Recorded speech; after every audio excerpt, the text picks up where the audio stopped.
4 জুলাই 2024 সরকারি চাকরিতে সরাসরি নিয়োগের ক্ষেত্রে মুক্তিযোদ্ধা কোটা বাতিলের পরিপত্র অবৈধ ঘোষণার বিষয়ে হাইকোর্টের রায় আপিল বিভাগে গিয়েও স্থগিত না হওয়ায় বিক্ষোভে ফেটে পড়েন শিক্ষার্থীরা।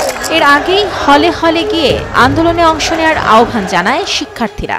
নির্ধারিত কর্মসূচি অনুযায়ী দুপুর 2:30টার দিকে ঢাকা বিশ্ববিদ্যালয়ের কেন্দ্রীয় গ্রন্থাগারের সামনে থেকে আন্দোলন শুরু করেন শিক্ষার্থীরা। একই দাবিতে দেশের বিভিন্ন সরকারি বিশ্ববিদ্যালয়ের শিক্ষার্থীরাও রাজপথে নেমে আসে। বৃষ্টি উপেক্ষা করে দেশ জুড়ে ছড়িয়ে পড়ে আন্দোলনের ঢেউ। ঢাকা আরিচা মহাসড়ক অবরোধ করে বিক্ষোভ করেন জাহাঙ্গীরনগর বিশ্ববিদ্যালয়ের শিক্ষার্থীরা। অন্যদিকে ঢাকা রাজশাহী মহাসড়ক অবরোধ করে বিক্ষোভ করেন রাজশাহী বিশ্ববিদ্যালয়ের শিক্ষার্থীরা।